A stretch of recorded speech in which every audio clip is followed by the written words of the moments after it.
Welcome to the Killshot MMA podcast from DFS Army. It's UFC Seattle, also known as UFC Cejudo versus Song, also known as Night of a Million Canceled Fights. Because this is honestly the biggest shit show card I have seen in the longest time. We're going to cover that in a second. I'm Sniper, that's Monk. We're going to break down the 12 current fights on the card for UFC Seattle, talking all things DraftKings. Like this video on YouTube, share with your friends or wherever you are listening or watching. Thank you, and share. And do me a favor, go onto YouTube, throw me a like there. Monk, how are you doing this week? Doing well. I've only written 10 notes for 12 fights, but yeah, the whole tapology, I mean, it's a graveyard of dead fights, and it goes on forever. It's pretty ridiculous, actually. Yeah, it is phenomenal. I'm glad we ended up with 12. 10 fights is rarely good for DFS, unless you love splitting with 1,500 people. But yeah, I mean, we lost the Cruz, but Adam Fugit's fallen off twice. I think we lost Barbosa, but yeah, I'm going to cover all that in just 1 second. We're going to break down everything for DraftKings, help you guys make some money in the GPP and cash game world. The canceled fights: Cruz, Font off. Font, by the way, is still on the card. He's fighting Matsumoto. Curtis Blades Kuniev off. That one is just moved, I believe. Barboza Garcia off. Fugit Billy Goff off. And then Fugit was supposed to fight. No, is off. Billy Goff was supposed to fight. I believe he was supposed to fight. Oh, Veretennikov. Wasn't there some Veretennikov, and then Goff goes out and Vanderford goes in. Also, it was supposed to be Fugit Dulatov first. Vieira Kiasan's also off, and Mansour Abdul-Malik is off, and Trocoli is off, but Malik stays on the card. So that's why we said this is a shit show.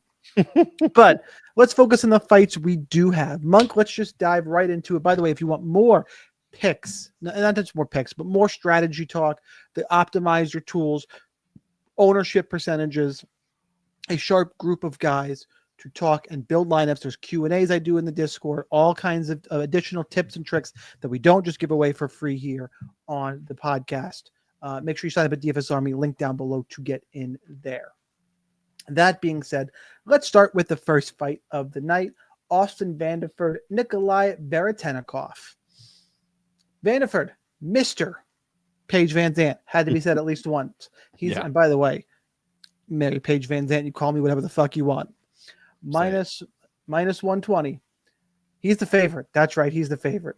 Veretennikov is plus 100. Why is this line a little bit wild? Because Veretennikov is priced at 8,400 on DraftKings. He's more expensive. Some places this is a dead pick 'em. I happened to pick the book. It was a little bit more skewed. Vanderford is 7,800 on DK. Over 2.5 rounds is minus 125. We're leading towards, I mean, actually probably when they, play out the whole fight, we're probably actually edging towards a finish in this fight in terms of Vegas. It'll be slight, but not much. Monk, first fight of the night. I don't want to talk about it. You go first.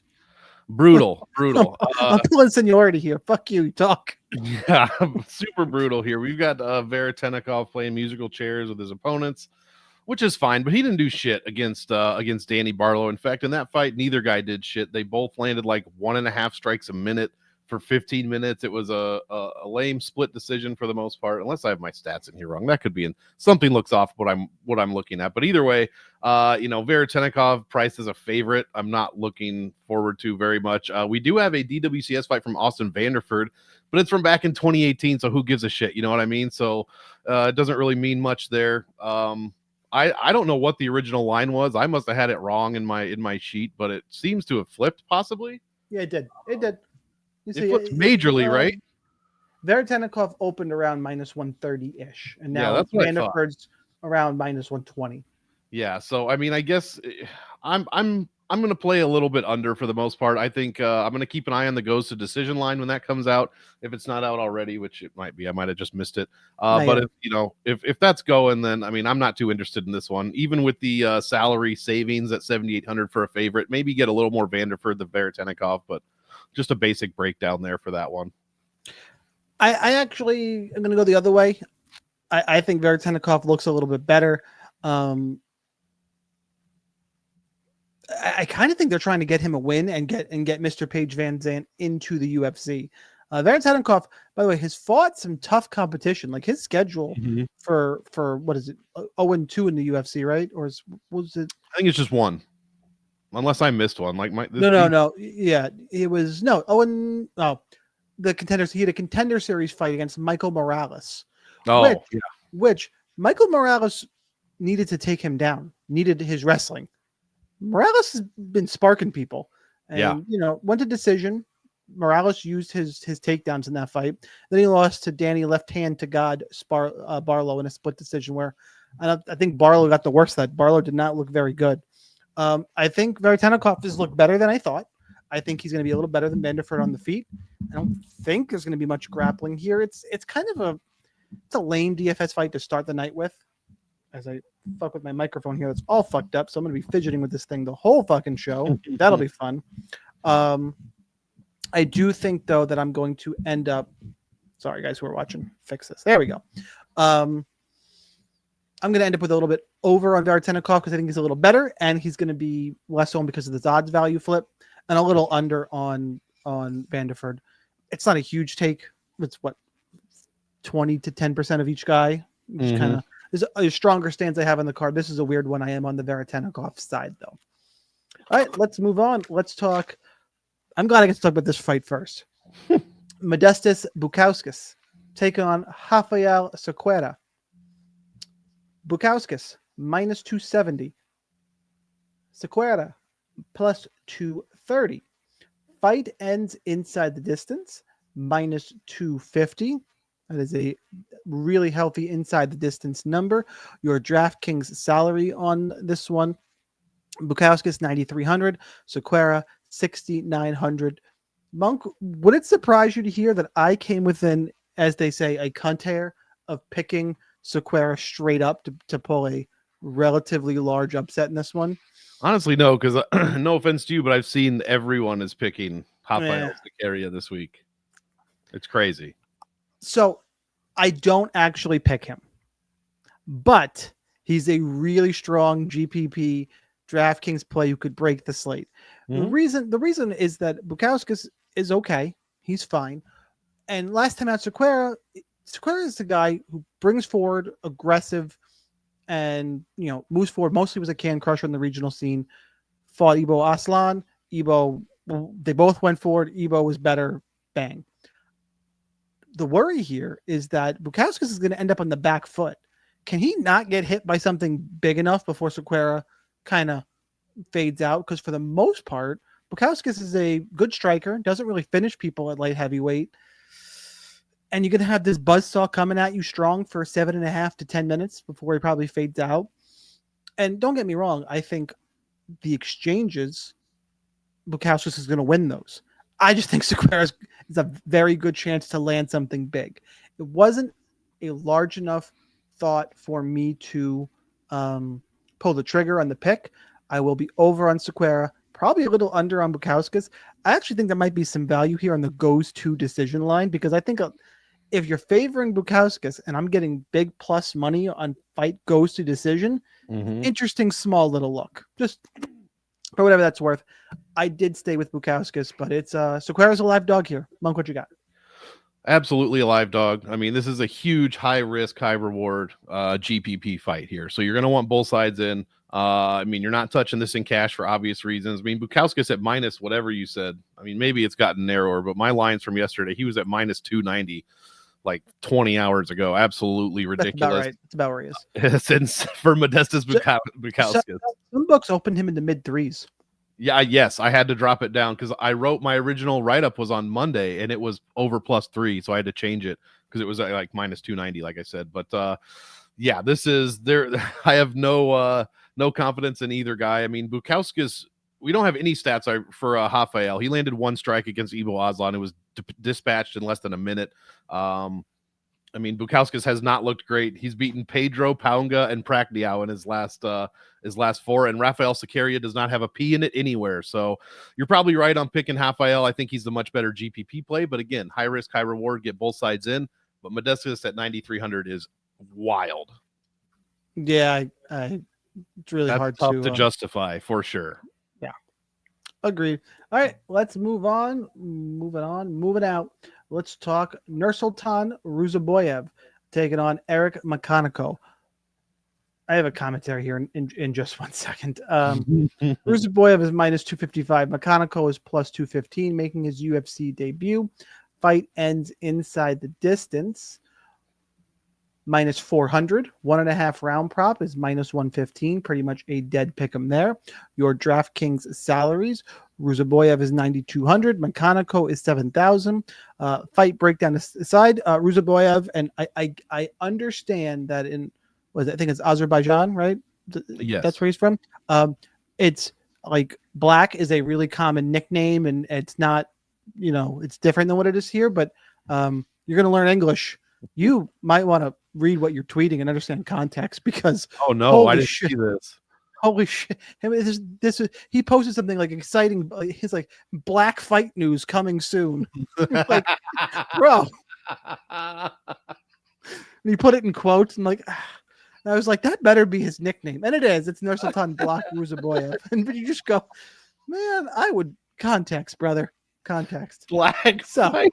I'm fucking crying. Oh my god. I'm gonna find it while you're talking, because I remember reading it going, what the fuck are we doing here?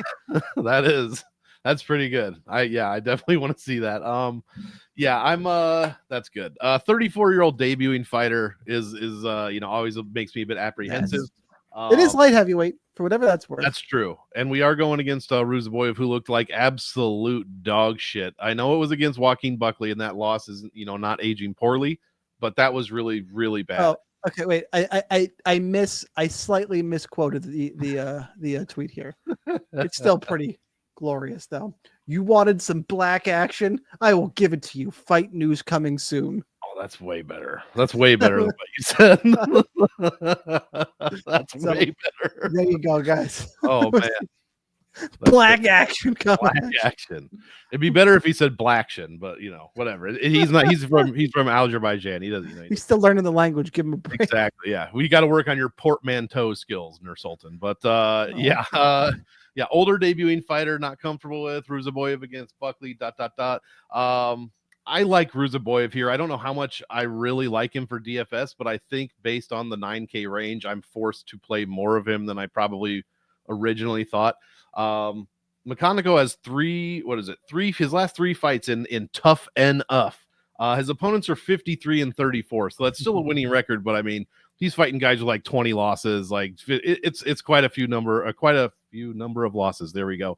I expect him just to go forward and strike. That's pretty much what I expect. Ruziboev should go for the takedown and get this done. 9,200. I'm taking a risk, but I'll play it. I really don't see McConico getting it done, but I'll have a little bit of him just in case. Also, the last thing. Something about, let me just check if it was this weight class. Yeah, middleweight debuting fighters, guys, are 6-4 in the last 12 months. So keep that in mind. A lot of debuting fighters recently, so that's probably why the number looks like that. But 6-4 is kind of crazy for debuting fighters. That is. I don't even know what to say to that. It's insane. Yeah. So.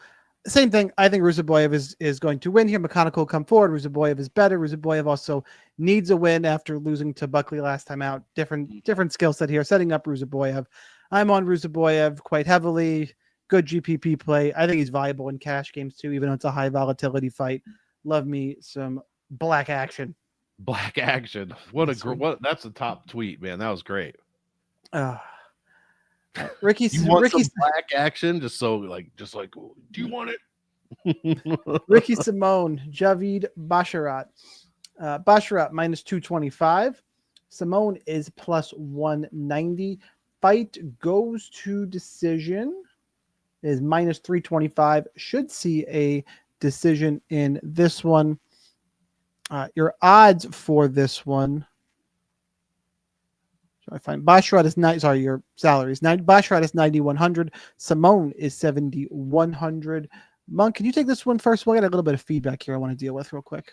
Absolutely. And I'm sure this is just a basic bitch take this week. It's just, it's Ricky. So I picked Ricky Simone. I'm not happy about it, but I think for DraftKings in a decision, it's going to be okay. He actually scores really well above the average in losing fight. When he loses fights, he's a decent scoring loser. I guess I should say. That sounds terrible, but I don't mean it like that. And he's only 7,100 this week, guys. So if you're telling me this is going to be a possible split decision type of fight, with a guy that's really against a guy rather that's kind of underwhelming in Javid Basharat lately, especially from a DFS perspective, then I'm going with the guy that's 7,100, and I'm going to try to fade a little bit of the guy that's 9,100. I think Basharat was one of the only guys I faded. Yeah, this whole week. I'm taking a little bit of a risk there because Simone has looked not good lately. That Oliveira fight was really kind of eye-opening. Losing to Song Yadong's one thing. Even Mario Batista is one thing if you can't get takedowns going. But man, the Oliveira fight was eye-opening. I'm just disappointed in Basharat lately. He's 3-0 at first, and now he's 3-1 and 1 no contest in his last since he's been in the UFC. And when he wins, he scores like shit. It's like 80 points. I think it's 65, 82, and 98. So if this goes to decision, I don't think he scores well. Give me Ricky Simone. And I think I picked him straight up. Come on, Ricky. We need you, Ricky. Let's go. Yeah, it's a basic bitch take, and I think I'm with you as well. Look, but the more I watch Basharat, the more I think he's a little bit overrated. And the more I watch, and people are hopping off the Ricky Simone hype train. It seems like a perfect storm here. I know Ricky Simone did not look good last time out, but if Simone doesn't show up, sure, I'll sprinkle in a little bit of Basharat, but 9,100 him for this score, I don't know. I feel like Simone volume, takedowns are there. I'm not as sold on Javid. I think Ricky Simone is live for all the reasons you mentioned. I think it's a good, probably the best cash game punt on the board by a pretty fair margin. And I'm gonna take him straight up and roll with it and see what happens. I do like Ricky Simone, and I just for DFS, it's hard to like Javid Basharat even in this matchup. Yeah. All right, let's move on. Quick take this week's for UFC Seattle, because who knows how many fights are going to be changed by the time we get to this fucking card. Nick Klein, Mansour Abdul-Malik. Malik, minus 1,200. That's going to be a fun fight to talk about. Nick Klein's plus 800. Fight ends inside the distance. Oh, that's minus 600. Under 1.5 rounds is minus 200. Wow, that sounds like a beating. What are the prices? Well, yeah, 9,700 for Malik and 6,500. And while there are plenty of the times I am like, that is expensive, he could not end up on the optimal, and it is, I'm going to try and find a way to play Malik. This is a 9.7 that anywhere I can eat it, I'm going to go ahead and eat it, especially because, Ruziboev is 9,200. Okay. We still have to talk about Jean Silva and Modest, and we were not sold not for GPP in terms of scoring. Matestas Bukauskas, 9,300. Already threw up some giant red flags there. And 9,100 is Ricky Simone. And I'm going to talk about Anthony Hernandez later. Little teaser there in our co-main event. I'm not probably as sold as the rest of the public. But yeah, you can make the case there. You can make the case for Hernandez. I'm going to give you the reverse. That said, so it's pretty light 9K and above. Guys, minus 200 under 1.5 rounds. Like, how do you not play Malik? I'm just going to slam him in. I've talked probably too much about this fight already. If Nick Klein wins, it's a bad day at the office for me. Monk, what you got? Yeah, exactly. 97, very expensive. Its optimal rate is not great even in wins. It's because it has to score so much. And this week it's about 128 for that 13.19x that we're looking for the optimal. Actually, it's 1.27 or 127.93, so even less. But yeah, it's worth it this week. I agree. 9K is super light. And if Nick Klein wins, like you said, bad day at the, but I mean, super unexpected. So give me Malik first round. No, not overthinking this one. Try to get him in as much as possible. Yep. Agreed. Let's move on to Andre Fili and Melquizael Costa. Honestly, sounds like a good fight for DFS. When I started digging into this, I went, what the fuck? This is the epitome of a better fight to watch, hopefully, or lead up than it is for DFS. Fili right now is the dog plus 100. Costa is minus 120. Fight goes to decision is minus 170. DraftKings salaries. This is the mid-range fight of the evening, as Fili is 8,200, Costa is 8,000. And like I said, I'll go back to back one because you bailed me out. Sure. This is a really it's a pick 'em fight for a reason. Both guys mix it up when they need to. Neither guy is incredibly high volume. They're not slow. They're both good. They're both like solid fighters. Fili's just been in the UFC for forever. And Costa's coming up, was good regional guy, has looked okay. They're both at this point in their career like okay fighters. Like I have a really hard time making a big stand on this. I will say, I think if either one is going to score big, I think it's going to be Costa. He's more likely to get takedowns, control time, and a submission than Fili in my mind. I know Fili got takedowns against Cub Swanson. That's the Cub Swanson matchup. I think it's a little bit different here. Regardless, I think it's going to be a close fight. They're both going to land between 60 and 70 strikes, maybe a takedown here or there. And if anyone's going to land a flash knockout, it's probably going to be Costa because Fili is getting old. That's the only extra little bit I can give to it. I'm leaning ever so slightly towards Melquizio Costa, but it's not a fight I'm going to be heavily exposed to. Monk, how you approaching this one? I agree. I think I picked Costa straight up, but I think it will be close. We'll go to the cards, and I think this is the only fight I graded as 2 stars for overall rating. I'm just not excited for it. Neither of these guys score well generally at all. Fili has some of the worst striking accuracy that I've seen. In round 1, he's landing good volume, 38% accuracy, 39% in the second, and 35% in the third. He has no control time numbers. His takedowns are okay. Meanwhile, Costa is very, very consistent as far as his striking goes, but he's increasing his takedowns and his control time in every round. Fili's wins as far as DFS scores are very concerning. Last 3 outside of Almeida, 74, 67, and 77. So I'm not looking forward to this even as the cheapest underdog. Decision fight, in my opinion. Winner scores 80, and we keep it moving. So give me Costa, but yeah, I'm not too excited for this one in any format, really. It feels like a really, really strange fight. What is the we're going pretty quick this week, I gotta say. We got any numbers on this mid-range fight? Like in terms of how often this mid-range fight is on the optimal lineup? I feel like it should be there more than it is. In its wins, 8,200, 55% optimal. When 8,000 wins, 44 times is 57% optimal. So yeah, both well above 50% when they win. So if one of them can manage to pull out like a 90 or a 95, even triple digits, you're probably going to want a little bit of them. So, but it's hard to justify. Okay. Put you on the spot there for a second. All right, let's go. Iwan Cutelaba and Ibo Aslan. Cutelaba plus 150 dog. Aslan minus 175 favorite. Fight ends inside the distance minus 350. DraftKings salaries here. Ibo Aslan is 8,500. Cutelaba is 7,700.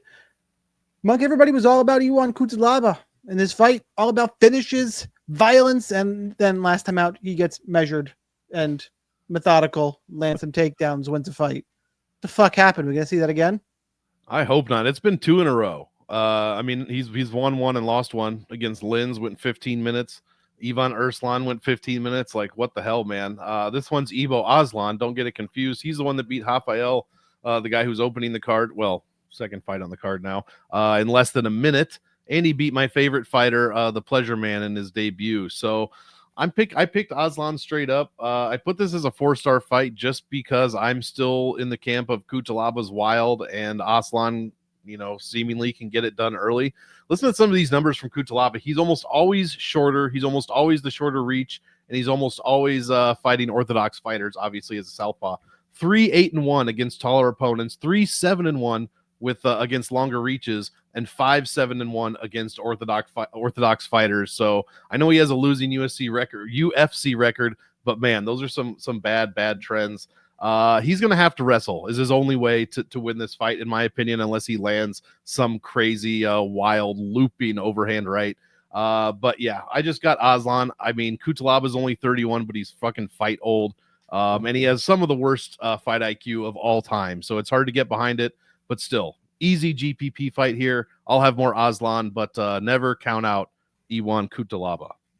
Yeah, I'm going to be a little bit higher than you, I think, on Ibo Aslan. I think his style matches up well for Cutelaba. I think I think this style, that pressure forward style, is going to bring the aggression out of Cutelaba. I don't think it's a good style. I think it's a great stylistic matchup for points. And just, the eye test and Cutelaba's recent, his poor fight IQ, he's willing to get in brawls, the power of Aslan.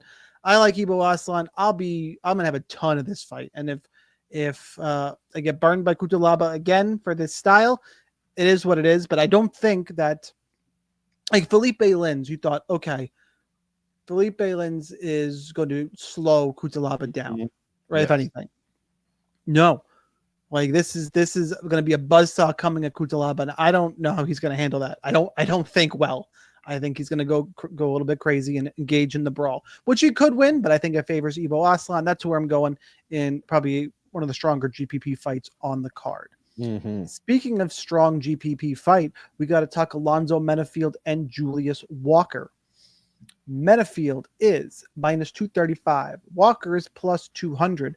Fight ends inside the distance, minus 400, under 1.5 rounds, minus 128. Little bit of shade that way. DraftKings salaries for this one. Menifield is 8,700. Walker is 7,500. This is my favorite little range on DraftKings this week. Menifield 87, Aslan 85. Same thing. Julius Walker making his debut. This looks okay as a prospect, honestly. Not a good first fight. Say what you want about Alonzo Menifield. The dude can swing. He has power. He can bring it. He's got a couple submissions in there. He's towards, the upper tier of this light heavyweight division, which I know is not a great division. I get it. But, beat Jimmy Crute, beat Dustin Jacoby, which I think is a high-level win. Losses to Carlos Olberg and Azamat Mirzakhanov. I don't think those guys lose to a lot of guys in the UFC right now. So he's gotten better as time has gone on. I think it's a rough matchup. I think there's going to be violence. I lean towards Menifield. I will have more Julius Walker than I will have Iwan Cutelaba. Okay. So I am higher on Aslan because Menifield also can brain fart. And this fight, I think I'm just going to get more of overall. I have a hard time seeing this fight isn't going to be optimal, but we've seen some weird shit the last few months, so I like this one a lot. Give me the Menifield side. Monk, how about for you? Yeah, for sure. Menifield does worry me with his scoring. His DraftKings output in fights that he finishes is 3% lower than the average light heavyweight. And in decisions, it's 7% lower. So we really don't like to see that, especially in guys that finish fights. As a result of that, he's only made the optimal in 2 of his 6 UFC wins. But this fight is minus 550 ITD, so you kind of have to play it. I ranked it a 4-star fight because of that. However, if this gets past like 7, 8, 9 minutes, man, this could be a trademark Menifield shitty scoring decision win. We've seen it numerous times. We could see the same thing with Walker, and he's not cheap. Like, he's an underdog at 75, but he's not a cheap underdog, if you will. He's kind of that mid-range. So I like Menifield. I'm going to have more of him than Walker, but I'll have a little bit of Walker. What we need to find out is if Walker's going to land a takedown. There's nothing in his history that says he's going to. He's kind of a one first-round knockout kind of guy in his 6 fights so far, but that would be interesting if we come out and see that. So give me Menifield. I just don't trust Walker, but I also don't trust Menifield to put up a good score. So it is a bit risky, but I still gave it 4 stars, and I don't really like it that much. I like it more than you. So yeah. We'll move on from there. Let's talk Jean Silva and Melsik Bagdasaryan. I said that weird, but whatever. Jean Silva, minus 500. Bagdasaryan is plus 375. Fight goes to decision. Sorry, fight ends at the distance. The finish, minus 175. Here we are leaning towards the finish for Jean Silva in this fight. DraftKings salary is 9,500 for Silva. That's a spicy meatball. Bagdasaryan is 6,700. Monk, what you got? Man, I think Silva's too expensive. I'm a huge fighting nerds, guys. Everybody that watches this knows, and I picked Silva to win. But Bagdasaryan is no joke, especially on the feet. He's extremely quick. He's got a good jab. And, while I think he's not going to win this fight, I don't know how John Silva's going to score. If this gets out of like the first round, I don't think he scores well whatsoever. In what was it, the Dober fight?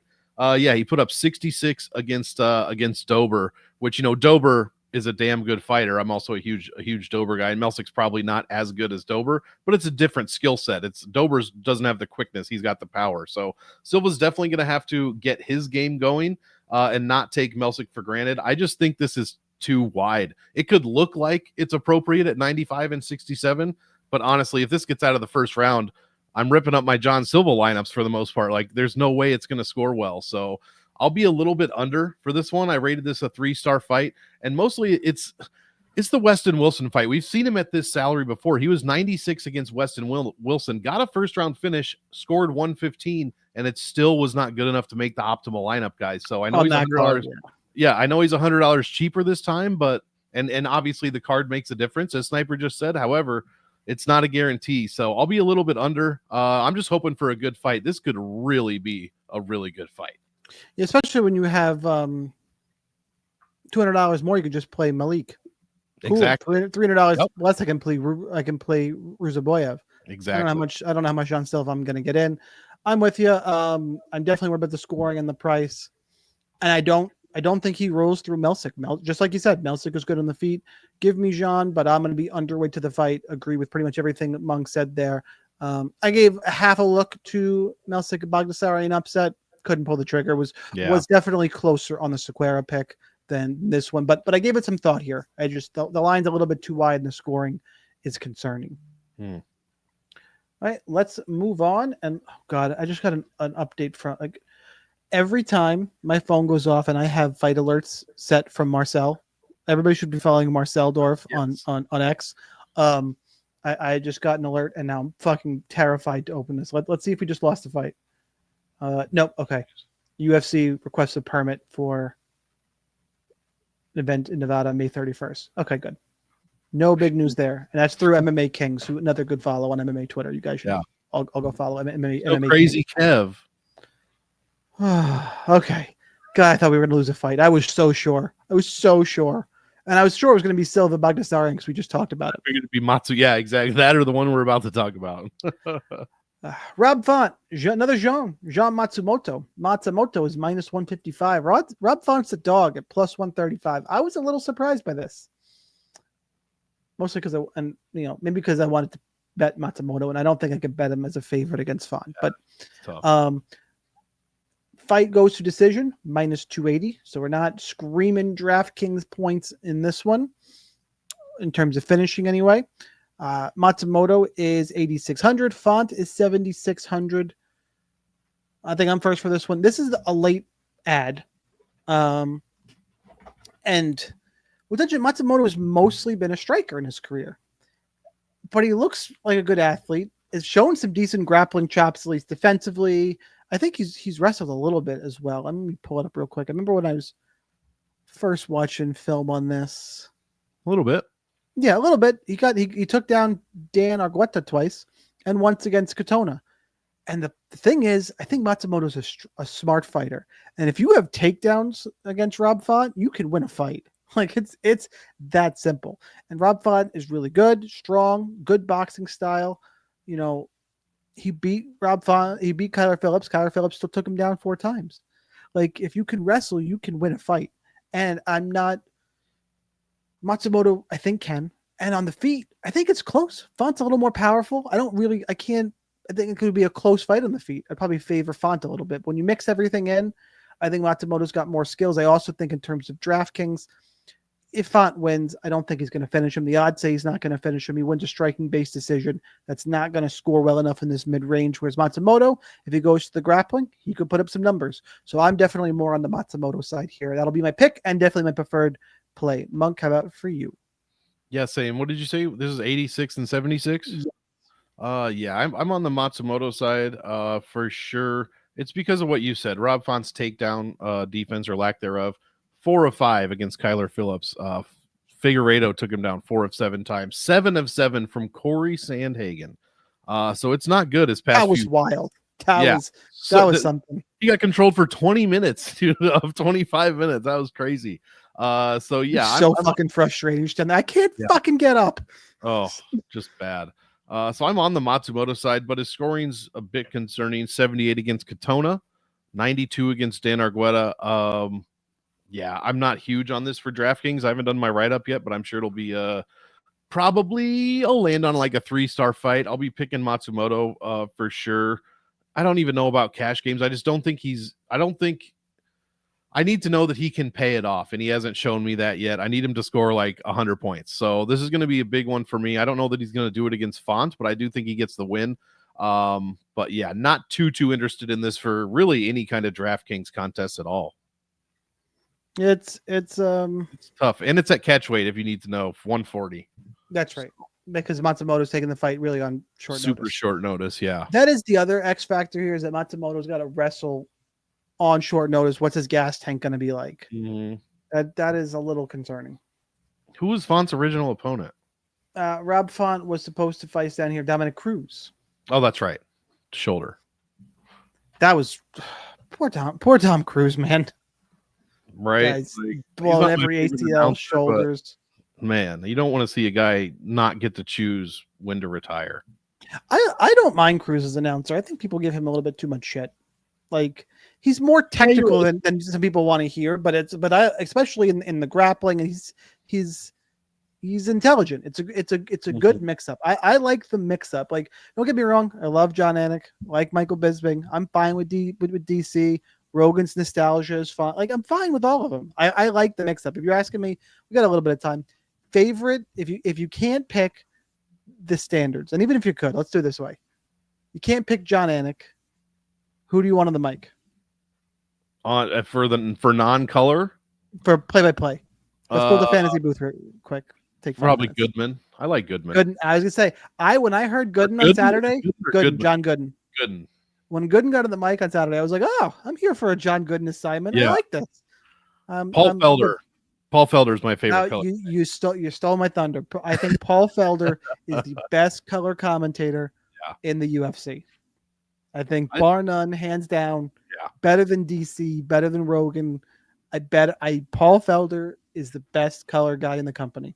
Yeah. I like Cruz, like you said, it's just when they pair him with Bisping, I don't like that. Yeah, they got a weird thing. Bisping's okay with Cruz and DC because they give each other shit. I don't think it's different with Felder. So the Felder Anik boosts are always good. Felder DC is fine. Yeah. Felder and don't get me wrong, I gotta love to. You know what? Who's done? I thought he's gotten a lot better since he first started with the company. Is Brendan Fitzgerald. When Brendan Fitzgerald 100%. First started, I was like, I don't. And I think he's I would probably rank him behind Anik and Gooden for me, but it's not like a huge chasm where it's like, what is this guy doing? There's so many more talent. Like, he's good. Yeah. I think it took him a hot minute, but I think he's good. Well, they have 3 really good play-by-plays for sure. And I don't mind the mix and match. I want to see something different every week. And I think Sanko's improving too. Yeah. She's not bad on the mic at all. Yeah, I really do. She's very technical. Yeah, she's solid. So I think they're doing a really good job there. I would be interested. I wish I was, and we'll get to the last 2 fights in a second, guys. Sorry, we still got quite a bit of time. I wish I, aside from just in life, was bilingual, because I would like to understand and hear Santiago Ponzinibbio on the mic and Brandon Moreno. Like, I would like to understand what Moreno and Ponzinibbio are like on the mic, and just be super interested. But especially the way Moreno gets so animated and his voice will get high. Like, that's got to be fun to listen to. It's got to be. So, all right. Aside, so I want to give a little bit of love to John Gooden and Paul Felder. Yeah. Paul Felder, especially. I've been screaming that for years. If you go scroll back through my X, like, he is underused. Yep. Damn used. Co-main event of the evening. Brendan Allen, Anthony Fluffy Hernandez. Allen is a big old dog at plus 265. Hernandez at minus 315. Fight goes to decision is minus 160. However, guys, both guys like to grapple, so we should see some scoring in this one. Your DraftKings salaries: Hernandez is 9,000. Allen is 7,200. Monk, I lost the order, so you tell me, you want to go first in the co-main or the main? You want this one, or you want Cejudo and Song? You go first here so you can finish us out. All right, sounds good. I am picking the upset here in the co-main event. I am taking Brendan Allen. I'm a little surprised. Like, this dude was on the cusp of fighting for a title. Like he's right there. Like I know Imavov then fought Adesanya, right? Yeah. So we're not far off here. Adesanya's right there.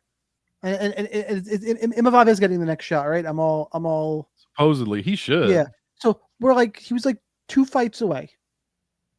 Like Brendan Allen was right there, and he went. How did that fight play out? That one was the one that finished. A close fight, 15 minutes decision. I couldn't remember. I remember Allen faded late. I didn't remember if he got finished late because he shot a billion takedowns because he couldn't get Nasruddin Imavov down. Yeah, he went 1 for 10, and that's how Imavov won the fight. Fluffy Hernandez is a grappling specialist too, I think. I know, granted, I know he beat up Michel Pereira on the feet, but no, not on the feet. He had 10 takedowns in that fight. What am I talking about?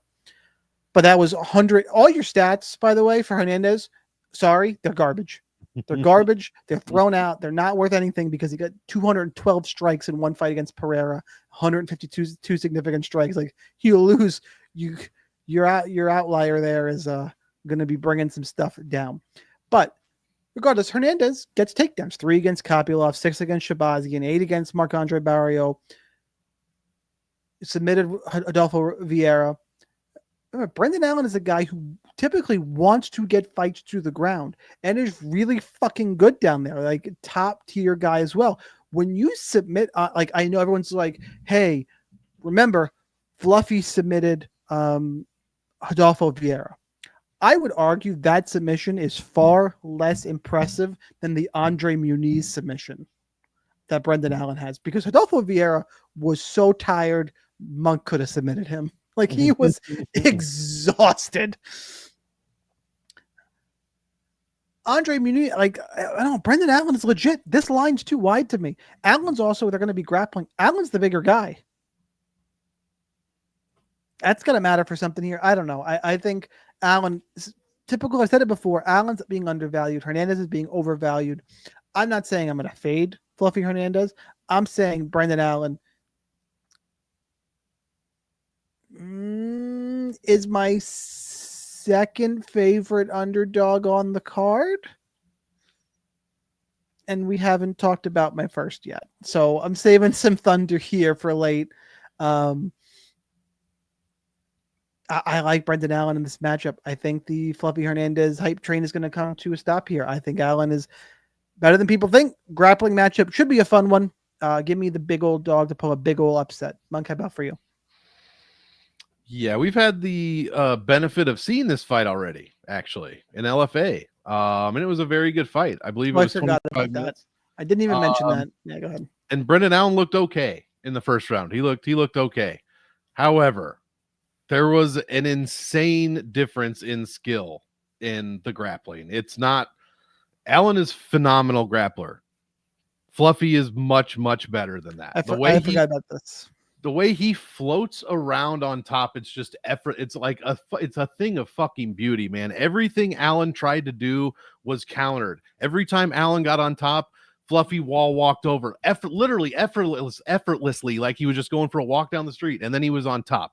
He was throwing on constant submissions, and Allen does what Allen always does and gets fucking tired. Second round, he was done. Third round, he was done, and that was it. As far as scoring goes, Fluffy's made optimal in 5 of 6 fights. Allen is 6 of 11, so very, very good. And even if you adjust, like we said, Fluffy's average in DKP per win is 126, basically. You take out his highest, which was 192, the fight you mentioned, and his lowest, he's still at 119. Even if you take out all the 5-round fights, you just go to 3-round, his average is 114.8. You take out the highest and the lowest, his average goes up to 115. So he is a scoring machine. And if he doesn't get beaten in the first minute by some fluke choke from Kevin Holland, he is likely going to score extremely well. And we get him at 9. Not a fluke choke. Holland's legit. I love it. Oh, come on. It is nowadays. Holland's has he even won since then? I don't even know. But yeah, give me in any submission. Well, okay, I'm not going to say that. We've seen Victoria Leonardo get submitted in like a minute, but yeah, I like both. The submission he got. Didn't he eat a knee? Was it? I thought it was. Maybe he ate a knee and then got choked immediately. Like no, it was a KO. You're right. Yeah, I don't know. Oh, every other fight from Fluffy is a sub. That's what I was seeing. And for what it's worth, Marcus Perez and Anaconda choked him. That's true. But still, I mean, back in 2019, your favorite fighter beat the fuck out of Brendan Allen back in 2021, Chris Curtis. So, I mean, hey, what are we talking about? So, I like Hernandez here. I think his ceiling is much, much higher than Allen. I think he's the overall better fighter, better grappler, and he's already got a win over Allen. So I'll play both sides in GPPs, but way higher on Fluffy. Yeah, I've read mention that fight, and I should go back to because it is a good point worth mentioning. I think I watched that fight. It was in 2018. It's a good fight. Yes, the gas tank is a concern for Allen. I just think I think Allen has gotten better, and Fluffy's good. I think Allen, this line's too wide. I think he's being undervalued. That being said, while I'm picking Brendan Allen, I do very, very much like this fight for DraftKings. I'm probably because I'm picking Allen and I'm probably an unpopular stand on the card. So feel free to go the other way. I'm probably just going to be field weight on Hernandez. That'll be fine. I'll use the ownership projections. I'll go field and I'll go over. And I'll call it a day. She's going to have a lot of ownership. Yeah, he'll be in the 40% range. 40s, I think. So if I just take 30, it's 40. Be risky. If you're right, then you're going to have a ton of leverage on these dudes. Yeah. So we'll see. I've been wrong before, and I'm going back to back dogs here because I've taken Henry Cejudo, who's the underdog, against Song Yadong, a hefty underdog. Song is minus 265. Cejudo is plus 225. Fight goes to decision, minus 170. To see all 5 rounds. That, by the way, boys and girls, means stack it up in cash games. Move on about your day. Your DraftKings salaries.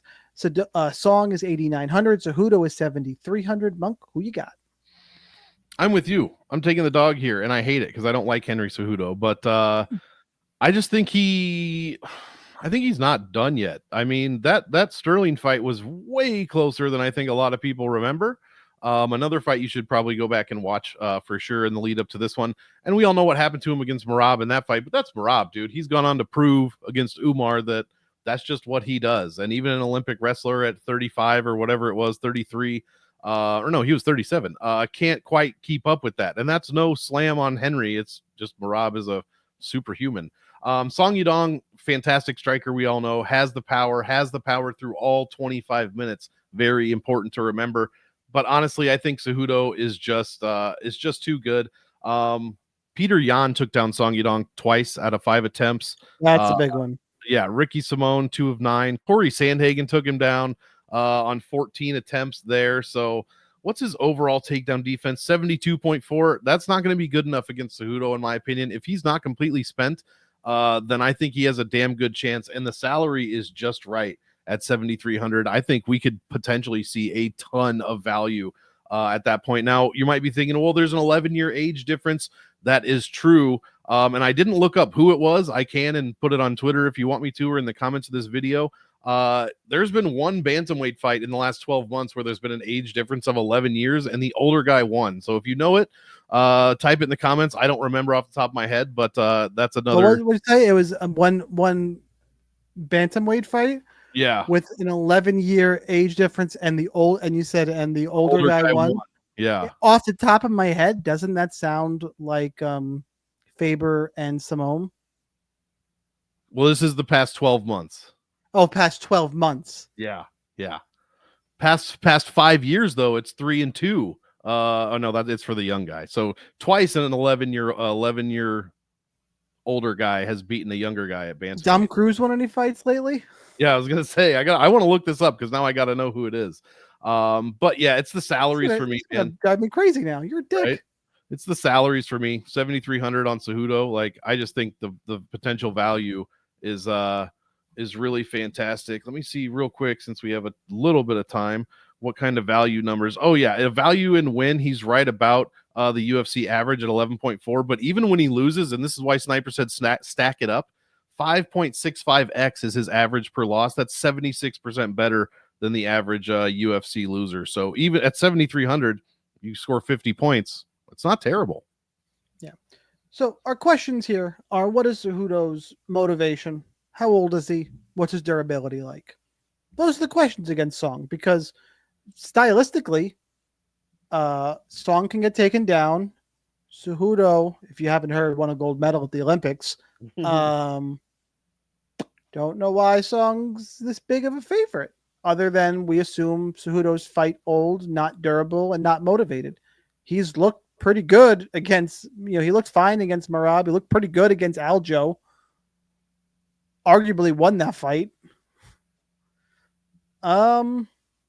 Yeah, give me Cejudo for all the reasons Monk mentioned. I don't really know, and I'll be able to play some fluffy because I'm not going to play a bunch of Song. And if I'm wrong, and he finishes Cejudo and Cejudo's cooked, then I was wrong. But Cejudo could be cooked. That is the out here, but I don't think so. I'm going with the dog. That is the hill I will have to die on Saturday. That's all 12 fights broken down for DraftKings. Do not go anywhere because we have to talk about Killshot. A Killshot is an under-owned play who can help you win a GPP. Main events not allowed. Can do favorites. They're not just dogs. Somebody sneaky who's going to be low-owned who can help you take down that top prize. If you didn't already, smash the like button. Share with your friends. And Monk, what is your Killshot? I really don't have a bunch. I don't want to take the basic bitch one in Ricky Simone because he's going to be a really popular. Yep. I think so. That probably doesn't count. Can I take Iwan Cutelaba? No. Oh God, this is bad then. Fuck it. Melky Costa. Andre Fili does something stupid and Costa chokes him out. Okay. Can totally see that. And I'm borderline. I wanted to take Brendan Allen. I was thinking you were going to. And I think everyone's, I guess that probably counts. All right. I'm going to go Brendan Allen. Nobody expects him to get a win. And if I had a backup, the other sneaky one, Nikolai Veretennikov in the opener. Okay. To knock out Mr. Van Zandt. And everyone's going to be like, why is he in the UFC? Well, fuck, queue up those tweets for the next 30 minutes. Could totally see that playing out. Yeah. All right, guys, that's what we got. Smash the like button. Army members, we will see you in the Discord. Break it down some more. For Monk, I'm Sniper. Enjoy your week. Helmets up at the top of that leaderboard, and we'll see you next time.